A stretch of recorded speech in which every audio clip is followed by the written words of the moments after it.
تاکہ باطل قوتوں کا فریب پوری دنیا کے سامنے آ جائے، اس لیے مدینہ چھوڑا۔ میرے حسین نے اپنے آخری حج کو عمرہ میں تبدیل کیا تاکہ حرم کی مقدس سرزمین ان شیطانی قوتوں کے ناپاک اذان سے داغدار نہ ہونے پائے۔ بھائی میرے حسین کے ساتھ کل 72 لوگ، جن میں عورتوں کو، بوڑھوں کو، بچوں کو ساتھ میں رکھا۔ اس لیے ساتھ میں رکھا تاکہ دنیا کا کوئی عیار مورخ جب ان پر قلم اٹھائے تو یہی معمولی تعداد دیکھ کے حسین کی حقانیت کا اعتراف کر لے۔ اگر ان کو جھگڑا کرنا ہوتا، ان کو لڑنا ہوتا، ان کو جہاد کرنا ہوتا تو یہ عورتوں کو ساتھ لے کے نہ آئے ہوتے، بیمار بچے کو ساتھ لے کے نہ آئے ہوتے، دودھ شریف بچے کو لے کے نہ آئے ہوتے، نہ بھائی عورتوں کو لے کے نہ آئے ہوتے، یہ مجاہدوں کو لے کے آئے ہوتے۔ اب آپ غور فرمائیے، نکلے اور سب کو لے کے تین ذی الحجہ کو مکہ معظمہ سے نکلے، 2 محرم کو کربلا پہنچے۔ اب جب پہنچتے ہیں تو آپ جانتے ہیں یزید کی فوج سامنے تھی، خود اس کے سپہ سالار تھے، ترک کی کمان میں 1000 فوج سامنے ہے۔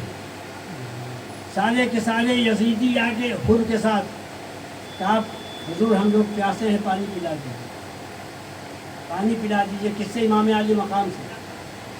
میرے آقا امام علی مقام نے ارشاد فرمایا کہ ان کو پانی پلاؤ۔ اچھا، جو بھی پانی رہا آپ کے پاس سب پلا دیا یزیدیوں کو، سارا پانی یزیدیوں کو پلا دیا۔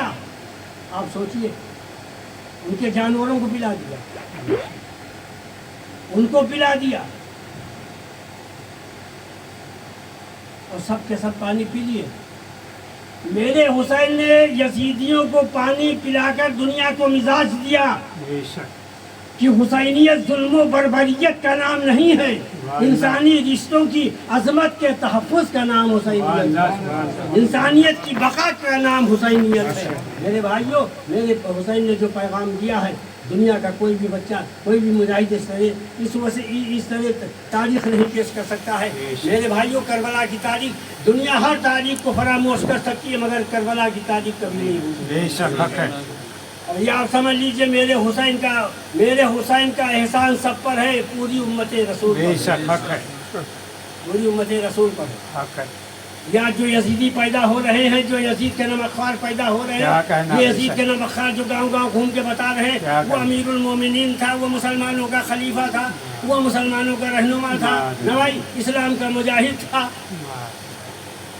اچھا ہوا یہ اپنا باپ نہیں کہتے، کیا کہنے،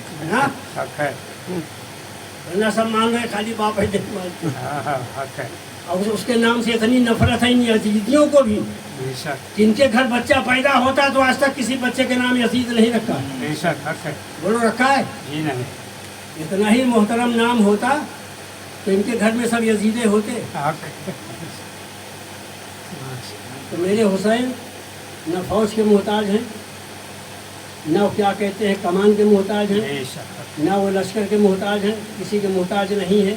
وہ خود اپنے بلبوتے پر میدان کربلا کا سفر فرما رہے ہیں، ورنہ صحابہ کرام مکہ معظمہ بھرے پڑے ہیں، روک رہے ہیں کہ حضور آپ کوفہ مت جائیے، اس لیے کہ ان کوفیوں کی وفائی آپ کے والد کے ساتھ ظاہر ہے، آپ کے بڑے بھائی کے ساتھ ظاہر ہے، لہٰذا مجھے کیا کہتے ہیں امید نہیں کہ وہ آپ کے ساتھ بھلائی کریں، اس لیے کہ ہم تو یہ فیصلہ کر چکے ہیں کہ ان کوفیوں کی زبان تو آپ کے ساتھ ہے مگر تلوار یزیدیوں کے ساتھ ہے، اس لیے آپ سفر نہ فرمائیے۔ حضرات، عالم اسلامی میں بہت انقلاب آئے، حق اور باطل کے مارکے قائم ہوئے کہ نہیں؟ حق اور باطل کے مارکے قائم ہوئے،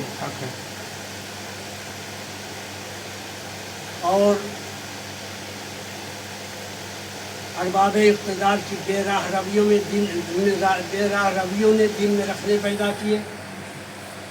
دنیا سوچ رہی تھی کہ اتنی بڑی طاقت سے کون ٹکرائے گا، اس لیے کہ امام علی مقام رضی اللہ تعالیٰ عنہ کے ساتھ مختصر سے لوگ تھے جو تعداد میں بھی کم، سامان جنگ بھی مختصر، ایک طرف طاقت تھی، ایک طرف صداقت تھی، بے شک ایک طرف باطل پرست تھے، ایک طرف حق پرست تھے، سبحان اللہ بے شک ایک طرف کھانے پینے کے لیے غذائیں تھیں، ایک طرف رحمت عالم صلی اللہ علیہ وسلم کی دعائیں تھیں، سبحان اللہ سبحان اللہ ایک طرف ساز و سامان والے تھے، ایک طرف صرف ایمان والے تھے۔ سبحان اللہ حق ہے حسین آگے بڑھے، آواز حق کو بلند فرمایا، یہ نہیں سوچا کہ وقت کی رفتار کیا ہوگی، حق ہے لوگوں کی گفتار کیا ہوگی، زمانے کا ماحول کیا ہوگا، ماحول کا تقاضا کیا ہوگا، جان نثاروں کو ساتھ لیا کربلا پہنچ گئے، بے شک کربلا پہنچے، کربلا پہنچ گئے۔ یہ یزیدی نمک خوار کہتے ہیں کہ حسین تخت و تاج کے لیے کربلا گئے تھے، دنیا کی دولت کے حصول کے لیے کربلا گئے تھے۔ میں کہتا ہوں ان نادانوں کو معلوم ہونا چاہیے کہ تخت خلافت تو حسین کا اپنا ذاتی حق تھا، سبحان اللہ اس لیے کہ وہی اس منصب جلیلہ کے سب سے زیادہ مستحق تھے۔ بے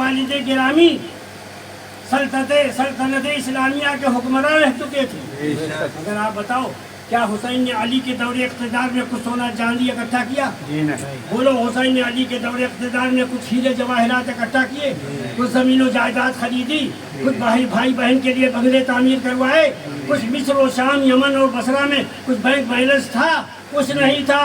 حسین کے پاس بھی جو کچھ تھا وہ حسین کا نہیں تھا، سب خدا کا تھا۔ سبحان اللہ بے شک حق ہے اسی لیے دیکھا یہ گیا، راوی بیان کرتے ہیں کہ صبح سے شام تک جو کچھ بھی حسین کی بارگاہ میں آتا تھا وہ غریبوں میں بانٹ دیا جاتا، سبحان اللہ سبحان اللہ محتاجوں کو دے دیا جاتا، حق ہے ناداروں میں تقسیم کر دیا جاتا۔